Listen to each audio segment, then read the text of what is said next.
Welcome to my new blog दोस्तों। शुभम की दुनिया में आप सभी का स्वागत है। तो कैसे हैं आप सभी लोग? आशा करता हूं आप सभी लोग अच्छे होंगे, स्वस्थ होंगे। तो आज का हमारा जो ब्लॉग आधारित है इस बात पर आधारित है कि हमें डेयरी फार्मिंग में क्या नहीं करना चाहिए। आप लोग ये तो जानते होंगे कि हमें डेयरी फार्मिंग में क्या करना है। अब बात आती है कि क्या हमें नहीं करना है। नए डेयरी फार्मर और जो डेयरी फार्मिंग कर रहे हैं उन सभी के लिए ये बहुत ज़रूरी है कि क्या हमें नहीं करना है। सबसे पहली बात हम कर लें तो ये जो कुछ गलतियां हैं जो मैं आपको बताने जा रहा हूँ, ये अगर ये गलती डेयरी फार्मर करता है 2 साल में 1.5 साल में उसका डेयरी फार्म बंद होने के कगार पे आ जाता है। तो ये कुछ गलतियां हैं जो आपको नहीं करनी है, कभी भी नहीं करनी है।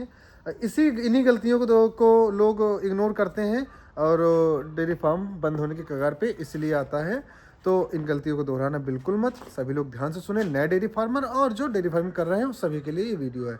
सबसे पहली जो बात है कि हम अगर जो डेयरी फार्मिंग स्टार्ट कर रहे हैं तो उनके लिए सबसे ज़रूरी बात है कि हम गाय का चयन कैसे करते हैं। गाय का चयन हमें कैसे करना है। हमें किसी मेला हाट से जाकर गाय नहीं लानी है। हमें एक अच्छे क्वालिटीदार डेयरी फार्म पे जाना है जिसका फीडबैक अच्छा हो, जिसकी गुणवत्ता अच्छी हो, जो झूठ ना बोलता हो, अपने ग्राहकों को सही गाय बताकर गाय देता हो। उसका पर्पस ये ना हो कि हमें सिर्फ पैसा कमाना हो, उसका ये पर्पस हो कि हाँ हमारे जो कस्टमर बंधे वो अच्छे हों, रेगुलर हमारे पास आते रहें। तो ऐसी डेयरी फार्म से लेना, मेले हाट से बिल्कुल नहीं लेना। और गाय में हमें देखना ये है कि लोग देखते कद काठी देख कर गाय ले लेते हैं, बिल्कुल नहीं करना। आपको क्या करना है, गाय के ऑर्डर देखने हैं, जो मैंने पिछली वीडियो में बताया था डिटेलिंग, वो वीडियो आप ज़रूर देख लेना। गाय के ऑर्डर देखने हैं। और दूसरी बात क्या है कि गाय को अपने सामने कम से कम 3 टाइम मिल्किंग कर कर देखनी है कि गाय, हाँ जो डेयरी फार्मर बता रहा है कि कितना मिल्क करती है, 20-25-30 लीटर, हाँ उतना कर रही है। अपने आप पर विश्वास रखना है, किसी की दूसरों पर बातों पर बिल्कुल नहीं जाना है। हाँ, तो हमें अपने आप पर विश्वास रखना, किसी दूसरे की बातों पर विश्वास बिल्कुल नहीं रखना। दूसरी बात क्या है कि जब हम गाय अपने फार्म पर लेकर आएँ तो कुछ लोग क्या करते हैं कि गाय का चारा चेंज कर देते हैं, फीडिंग चेंज कर देते हैं कुछ समय बाद। तो हमें बिल्कुल ऐसा नहीं करना है। उन्हें कंटिन्यू एक ही फीड खिलानी है और उनको ज़्यादा चारा नहीं कर देना कि हाँ ज़्यादा गीला चारा दे दिया तो उनके पेट में ज़्यादा गीला चारा देने से एसिड बनने लगता है, जिससे उनको खाना पचाने में दिक्कत होती है। तो हमें फीडिंग पर बहुत ध्यान देखना था। एक फिक्स टाइम रूटीन होना चाहिए हमें फीडिंग का कि क्या हम अपनी गाय को दे रहे हैं और रेगुलर हमें वही देना है। तो आपको ये बात ध्यान हमेशा रखनी है कि हमारी गाय को हमेशा टाइम टू टाइम फीडिंग करनी है और क्या खा रही है उसका ध्यान रखना है। ये बातें बिल्कुल आप लोग कभी ना भूलें। हाँ, तो हमें ये बात बिल्कुल बैलेंसिंग डाइट हमें बिल्कुल हमेशा देनी है। कभी कभी ये होता है कि लोग ज़्यादा दूध के चक्कर में क्या करते हैं, अपनी गाय को ज़्यादा अनाज खिलाने लगते हैं, गीला चारा देने लगते हैं। बिल्कुल ना करें, इससे गाय बिगड़ जाएगी और उसको बीमारियां होने लगेंगी, खाना पचेगा नहीं। तो आपको ज़्यादा लालच के चक्कर में दूध या फीडिंग ज़्यादा नहीं बढ़ानी है, उसको 1/3 फीडिंग देनी है, जो एक नियम के अनुसार ही फीडिंग देनी है, ज़्यादा लालच नहीं करना है। और सबसे इंपॉर्टेंट बात, उसके बाद हमारा तीसरा पॉइंट आता है कि हमें हाइजीनिक और साफ सफाई का कितना ध्यान रखना है। हमें मैट की साफ़ सफाई, जो हमारी फर्श हो उसकी साफ़ सफाई अच्छे से होनी चाहिए। और उसके बाद जो है, जब हम कभी गाय लगा रहे हों या फिर हमें गाय लगा रहे हो, लगाने के बाद थनों को अच्छे से धुलाई करनी है, कभी गंदे हाथों से नहीं धुलना है। पहले अपने हाथ को साफ करना है, फिर थनों को धुलना है, उसके बाद हमें गाय लगानी है। ये हमें दोनों टाइम का रूटीन है, सुबह और शाम दोनों का। और ये बात का हमें ध्यान रखना है। फुल हाइजीनिक वजह से भी काफ़ी गाय बीमार पड़ जाती हैं, जिससे डॉक्टर का खर्च वगैरह ज़्यादा आने लगता है, जिससे डेयरी फार्म नुकसान में चला जाता है। एक इम्पॉर्टेंट बात है।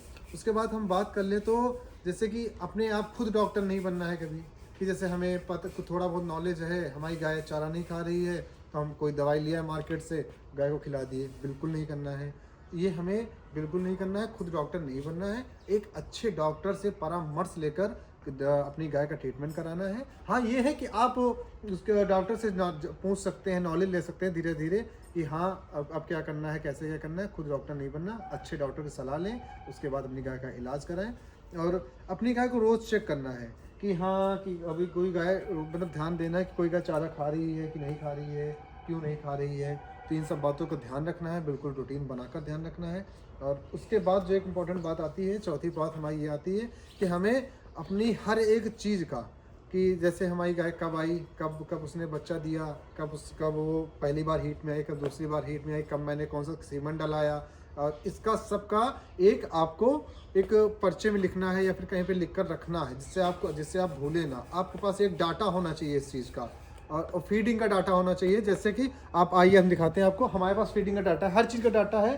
फीडिंग का डाटा तो मैं सामने ही लगा कर रखा हूँ, ये देखो ये फीडिंग का डाटा मेरा है जो हमेशा मैं लगा के रखता हूँ कि जैसे मान लो मैं नहीं हूँ फॉर्म पर, अभय है या निर्भय है, इन लोगों को चारा करना है तो फीडिंग इन्हें देखनी है कि कितनी फीड मैं रोज़ देता हूँ और किस टाइम पे कितनी फीड देनी है, तो खुद देख लें, कभी कम ज़्यादा ना करें। तो मैं नहीं चारा कर रहा हूँ, अभय कर रहे हैं, निर्भय कर रहे हैं, जो दोनों मेरे छोटे भाई हैं, अगर ये चारा पानी कर रहे हैं तो ये देख लें फीड कि हम क्या फीड डेली दे रहे हैं। तो आप लोगों को भी एक डाटा बनाकर रखना है कि हम डेली क्या फीड देते हैं। उसके बाद बात करते हैं कि जैसे आजकल कुछ नए नए डेयरी फार्मर को लगता है कि हाँ गाय लिया है, दूध निकाला, फार्म में दे दिया, 80% प्रॉफिट कमा लिया। ये सोच बिल्कुल गलत है। गाय लाना और दूध निकालना, फार्म में बेचना, ये नहीं होता है फार्मिंग में। फार्मिंग में हमें बहुत सारी चीज़ें देखनी पड़ती हैं और हाइजीन का ध्यान रखना पड़ता है, गाय की फीडिंग का ध्यान रखना पड़ता है, गाय की बीमारियों पर ध्यान रखना पड़ता है, गाय के टीकाकरण पर ध्यान रखना पड़ता है कि हमें कब कौन सा टीका लगवाना है। इन सारी बातों को ध्यान रखना पड़ता है और एक अच्छा डॉक्टर आपके पास होना भी जो बहुत ज़रूरी है। इन सब बातों को ध्यान रखना पड़ता है, तब जाकर कोई डेयरी फार्म सक्सेस होता है। हाँ, तो ये सब बातों का ध्यान आपको सभी को रखना है। उसके बाद जो एक इम्पॉर्टेंट थिंग्स ये आती है कि लोग क्या करते हैं, कभी कभी अपने गाय में जब हीट पे आती है तो उनके सीमन का प्रयोग लोकल बुल का कर देते हैं। ये भी एक बहुत बड़ी फेलियर का एक नोटिस है कि आप लोकल बुल का सीमन यूज़ करना। आपको हमेशा अच्छे बुल का सीमन यूज़ करना है, डॉक्टर से परामर्श लेकर। हमारे हिसाब से तो ABS का सैक्सेट सीमन सबसे बेस्ट होता है फार्मिंग के लिए। थोड़ा महंगा आता है लेकिन ठीक होता है, क्योंकि हमें फार्मिंग में ग्रोथ करनी है आगे। हमें ऐसा है तो नहीं कि ड्रॉप करना है, हमें आगे बढ़ना है तो थोड़ा इन्वेस्ट करना पड़ेगा। फार्म तो ABS का सैक्सेट सीमन लगवाने से बच्चियाँ ही होती हैं जो फार्मिंग में ग्रोथ करती है, फार्म को आगे बढ़ाती हैं। ये भी ध्यान रखना है हमें।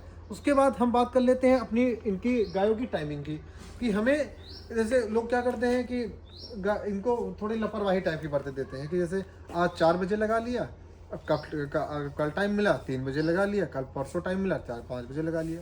बिल्कुल गलत है ये। इससे क्या होता है कि दूध का जो गाय दूध देती है उसमें कमी आ जाती है और गाय का रूटीन अगर बदला तो गाय फिर टूट जाती है। टूटने का मतलब ये है कि दूध देना कम कर देती है, फिर चारा भी सही से नहीं खाएगी, वो फीडिंग वगैरह अच्छे से नहीं खा पाएगी क्योंकि टाइमिंग बदल गई। वो एक इंसानों में भी होता है कि अगर खाने का रूटीन आपका बदलता है तो आपके शरीर में नहीं लगता, वो सब में होता है। तो वो भी इन गायों में भी वही प्रोसेस ही होता है। तो आपको क्या करना है, जैसे आप सुबह अपनी गाय 5 बजे लगाते हैं तो शाम को भी 5 बजे ही लगानी है।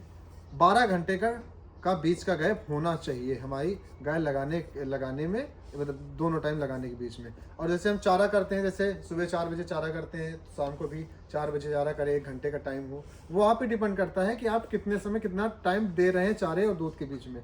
लेकिन जितना भी दें रेगुलर उतना ही दें, कभी कम ज़्यादा ना करें। जैसे मैं अपनी बात कर लूँ तो मेरा क्या होता है, मैं 4:30 बजे हर हालत में मेरा चारा हो जाता है इनका।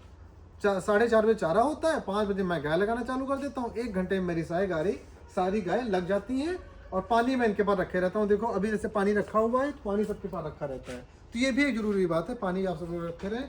तो मेरा रोज का रूटीन यही है। अभी शाम को वही 4:30 बजे चारा, देखो चारा हो गया है। अभी टाइमिंग कितना हुआ है, 4:30-5 समथिंग बजने वाले हैं। चारा सबका हो गया। 5 जैसे बजेगा, 5:01 नहीं होने देंगे, मैं 5 जैसे बजेगा मैं उधर से अपनी पहली गाय जो उससे किनारे लगी है, आपको दिखा दे, जो सबसे उधर मेरी गाय है, वो मैं पहले 5 जैसे बजेगा वैसे लगाना चालू कर दूंगा। लाइट आ रही है तो ठीक, नहीं आ रही है तो ठीक, हाथों से मशीन से मुझे 5 बजे लगाना है तो है। तो ये आप सबको भी अपनाना अपनी डेयरी फार्म में कि टाइम ड्यूरेशन जरूर होनी चाहिए।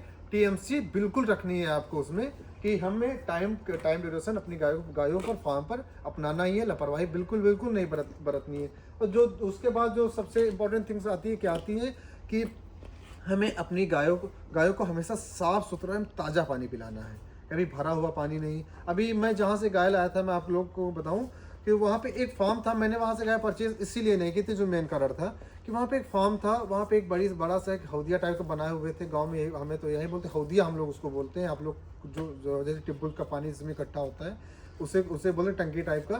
तो उसमें पानी भरा हुआ था, गंदा पानी था, सारी गायों को वही पानी पिला रहे थे। तो ये तो बिल्कुल गलत है, इनहाइजेनिक है ये। गंदा पानी पिएंगी गाय, कैसे स्वस्थ रहेंगी, गीला गोबर करेंगी और उनको सर्दी लगेगी। गीला गोबर करने से गाय फिर उनका अब पेट डाइजेशन सही नहीं रहता, खाना सही नहीं खाएंगी, खाना सही से नहीं खाएंगे तो दूध नहीं देंगी। तो मैंने ये देखा कि गंदा पानी पिला रहे हैं 2-3 दिन का भरा हुआ पानी, तो मैं वहाँ से गाय बिल्कुल नहीं ली। फिर मैंने दूसरी डेयरी फार्म में गया था, मैं एक डेयरी फार्म अच्छा था गुरविंदर जी का, मैं वहाँ से अपनी सारी गाय परचेज़ की थी। तो वहाँ पे ऐसा नहीं था, वहाँ फर्श पानी पिलाया जा रहा था। तो आपको ये भी ये जो याद रखना है कि गाय को हमेशा सुबह शाम दोपहर गर्म पानी पिलाना है। गर्म नहीं मतलब ताज़ा पानी पिलाना है। ठंड में खासकर ध्यान रखना है इस बात का। ये कुछ लोग कहते हैं कि एचएफ गाय है, इनसे इनको ठंड में रहने की आदत होती है। बिल्कुल गलत है भैया। वो भी एक इनका भी एक वो होता है, कैपेसिटी होती है कि कितनी ठंड झेल सकती हैं। ये नहीं कि कितनी भी ठंड हो रही है वो झेलें, इतना भी बिल्कुल गलत है। सबकी कैपेसिटी है। इनको भी गर्म पानी मतलब ताज़ा पानी देना चाहिए या और हमेशा इनके पास रख दो पानी। ये जब मन हो तब पी ले अपने आप, वो ज़्यादा बेटर है। मेरी सारी गायों के पास पानी पहले नहीं होता था, तब मुझे नॉलेज है। मैंने देखा एक दो लोगों से मुझे बताया, सजेशन दिया कि किसी लोगों ने कि आप पानी रखा करें गाय के पास, अच्छा रहेगा। तो मैं पानी रखता हूँ सभी के पास और ये पानी पीती हैं। और पानी पीने से एक फ़ायदा जानते हो क्या है? ये इन सबका कम से कम 1-2 लीटर दूध ज़्यादा बढ़ा हुआ है, क्योंकि पानी पीती है। पानी पियेंगे चारा खाएंगे। तो आपको इस बात का ध्यान रखना है कि ताज़ा एवं फ्रेश पानी इन सभी को देना है। उसके बाद हम बात कर लें तो अगर हम बात करें तो हाँ, एक इम्पॉर्टेंट बात ये है सभी डेयरी फार्मर के लिए कि हमें अपनी गाय को बांध के नहीं रखना है। मतलब कि बांधना है, अगर आपके पास जगह है, अगर अच्छा खासा स्पेस है तो दोपहर में उनको छोड़ देना है टहलने के लिए। इससे क्या होता है, जितना गाय टहलेंगी वॉक करेंगी, उनका डाइजेशन सही रहेगा, खाना पचेगा और वो अच्छे से भूसा और खाएंगे और मिल्क भी बढ़ेगा, प्रोड्यूसिंग मिल्क में बढ़ेगी। इस बात का ध्यान रखना है कि गाय को ज़्यादा बांधना नहीं है। मतलब टाइम मिले अगर जो दोपहर में तो छोड़ दो, अगर आपके पास जगह है सफिशिएंट तो। नहीं तो कोई बांधने पे मजबूरी है तो बांधना ही पड़ेगा आपको। फिलहाल जब खुली रहती है तो इनके शरीर की ग्रोथ भी अच्छी होती है। अगर आपका काल्फ हैं छोटे छोटे तो उनको छोड़ कर ही रखो, वो ज़्यादा बेटर है। मेरे पास अभी जगह कम है तो मैं बांध कर रखा हूँ। फिलहाल आपके पास अगर जगह तो आपको छोड़ के रखो। इसे बोलते हैं ओपन फार्मिंग बेस्ट रहती है। उसके बाद हम बात कर लें तो जैसे कुछ लोग कहते हैं कि ठंड में एचएफ को कोई दिक्कत नहीं होती, बिल्कुल होती है। इधर देखो मेरा सेट, मैंने ठंड में सारा कवर किया हुआ है, पूरा कवर है। क्योंकि हवा चलती है, जो ठंडी ठंडी हवा जब चलती है ना, शीतलहर हवा उन सबको लगती है। और हवा ठंड अगर लग गई, सर्दी लग गई तो वो भी एक खर्चा ही बढ़ाता है। डेयरी फार्म में खर्च बढ़ाता है, डॉक्टर आएगा, ज़्यादा खर्च लगेगा और ये चारा खाना, इनका डाइजेशन फिर बिगड़ेगा। तो हमें ये भी कवर करके रखना है। और ये सारी चीज़ें आप लोग याद कर लें। और ये इन सारी बातों पे आप सबको ध्यान देना है, एक नए डेयरी फार्मर और जो पुराने डेयरी फार्मर हैं उनको भी। और इस सब बातों का ध्यान रखेंगे तभी आप सक्सेस होंगे और आपका डेयरी फार्म 1-2 साल में अच्छा ग्रोथ करेगा। तो ये बिल्कुल नहीं है कि डेयरी गाय हम लिया और बस हमारी अर्निंग चालू, ऐसा बिल्कुल नहीं है। आपको 2 साल मेहनत करनी पड़ेगी और इन सब बातों का ध्यान रखना पड़ेगा। कुछ बीमारियां होती हैं, जैसे कि एक इम्पॉर्टेंट बात ये भी है कि हमें बरसात जब आती है तो गायों में कई तरह की बीमारियां लेकर आती है, खासकर एचएफ में। क्योंकि एचएफ में क्या होता है कि इनकी प्रतिरोधक क्षमता जो होती है कम होती है हमारी देसी गाय के मुकाबले। तो इन्हें प्रतिरोधक क्षमता कम होती है। तो जब बरसात होती है, आप लोग की पता है कि बरसात में कई तरह की बीमारियां होती हैं, जैसे थनैला, एलएमपी, मुँह पका और खुर पका, इस तरह की काफ़ी सारी बीमारियां होती हैं। तो जैसे ही बरसात आए, बरसात के पहले इन सबको एक टीका लगता है। पंजीकरण अपने सरकारी अस्पताल में, जानवर वाले अस्पतालों में जाकर पंजीकरण अपनी गाय को कराकर सबको टीका लगवाएं। ये बहुत ज़रूरी है कि आपकी गाय को कोई बीमारी ना हो पाए। तो ये टीका आप अवश्य लगवाएं। और ये आप लोग और टीका लगवाने से पहले एक बात और नोटिस कर लें कि मैंने जो बताया अभी आपको कि आप एक फाइल तैयार कर लें जिसमें लिख लें कि हमें कब किस गाय को कौन सा टीका लगवाएं। तो जब टीका लगवाने जाए उसमें लिख लें कि किस डेट को किसका कौन सा टीका लगा हुआ है। और उसी फाइल में लिख लें कि हमारी कब इस गाय ने कब बछड़ा दिया था, इस हीट में कब आई थी, कब मैंने सेकंड टाइम इसको सीमन डलाया था, कौन सा सीमन डलाया था, किस बुल का सीमन था। ठीक है, मतलब पूरी डिटेल आपको एक फाइल में लिखनी है और टीका जरूर लगवाना है आप सभी को। तो ये सब आपको सारे पॉइंट आपको फॉलो करने हैं, तब जाकर आप एक अच्छे डेयरी फार्मर बनेंगे और आपको 1-2 साल में अच्छी ग्रोथ करेंगे। आपके पास जैसे आज 4 गाय हैं, तो अगर आप इन बातों का ध्यान रखेंगे तो आने वाले 2-3 साल में आपके पास 40 गाय होंगी। अगर इन बातों का ध्यान नहीं रखेंगे तो आप जाएंगे सीधा लॉस में। 80% डेयरी फार्मर इन्हीं कारणों से लॉस में जाते हैं। मेन पॉइंट यही है कि 80% डेयरी फार्मर क्या होते हैं, लॉस में चले जाते हैं, जो इन बातों का ध्यान नहीं रखते हैं। तो आप सबको इन सभी बातों का ध्यान रखना है और अपने दिमाग से काम लेना है, ना कि किसी के, अब ये भी किसी पड़ोसी के कहने पे नहीं कि जिसको नॉलेज ना हो डेयरी फार्मिंग का वो भी आके ज्ञान देते तो बिल्कुल नहीं। और मेरी बात है तो मैंने ट्रेनिंग की हुई है डेयरी फार्मिंग की, उद्यमी ऐप से भी की है, और मैंने ऑनलाइन उत्तर प्रदेश के जो हमारा पशु चिकित्सा फार्मिंग है मैंने वहाँ पर भी ट्रेनिंग की है। तो मैं आपको ये सारी बातें बता रहा हूँ, मैं ऐसे नहीं बता रहा हूँ। तो आपको इन सब बातों का ध्यान रखना है, और तब आप एक सक्सेस डेयरी फार्मर बन सकते हैं क्या बनेंगे। अगर आप इन बातों का ध्यान रखेंगे तो बिल्कुल सक्सेस डेयरी फार्मर बनेंगे। हाँ, तो इन सब बातों का ध्यान रखना है। और एक इम्पॉर्टेंट बात है कि अपने डेयरी फार्म पर एक फास्ट किट जरूर रखें इन गायों के लिए, जिसमें आपको रोज़मर्रा की दवाइयाँ जो एक इमरजेंसी में दी जा सके डॉक्टर के परामर्श पर, वो एक फास्ट किट रखें जिसमें थोड़ी पट्टी और रुई वगैरह और लेप वगैरह हो, जिनको आप लगा सकें इमरजेंसी पे, कभी चोट लगने पर या फिर कभी हल्का सा फीवर होने पर। थर्मामीटर भी आप रख लें अपने बॉक्स में। इनका बुखार वगैरह आपको लगेगा, खाना नहीं खा रही है तो बुखार नाप लें, और उसमें थर्मामीटर से मैं एक वीडियो डालूंगा कि कैसे आपको बुखार देखना है गाय को, और कितना टेम्परेचर होता है, नॉर्मल टेम्परेचर कितना क्या, मैं इसकी एक और वीडियो आपको बना के डालूंगा। तो अब आपको इन बातों का ध्यान रखना है, सभी को, मेरे भाइयों को, बड़े भाइयों छोटे भाइयों को। और इसमें मैंने जो गलत बताया हो, अगर आप लोग कमेंट करके बता देना कि कुछ मैंने बातें गलत कही हो तो बता देना, सही कही हो तो बिल्कुल बताना, कमेंट जरूर करना। आपको जैसा लगा हो ब्लॉग, मेरे चैनल को लाइक सब्सक्राइब करते रहिए भैया। आप अपना ऐसे ही प्यार बनाए रखिए जैसे आप लोग प्यार दिखा रहे हैं। चैनल को सब्सक्राइब करें, फुल वीडियो देखें और कमेंट करें। आपको जैसी नेक्स्ट वीडियो चाहिए मैं वैसे ही नेक्स्ट वीडियो डालूंगा। अभी बज चुका है 5, तो 5 बजे मैं कोई भी काम कर रहा हूँ तो 5 बजे सारे काम छोड़कर पहले लगाऊंगा गाय। तो मैं जाता हूँ गाय लगाने, और मिलते हैं आपको नेक्स्ट ब्लॉग में। चैनल को सब्सक्राइब कर कीजिए और कमेंट कीजिए। तो चलते हैं गाय लगाने। बाय बाय, नमस्कार, मिलते हैं नेक्स्ट ब्लॉग में। नेक्स्ट ब्लॉग आप पर आधारित होगा कि आप कैसा चाहते हैं, कमेंट कर दीजिए। Bye bye.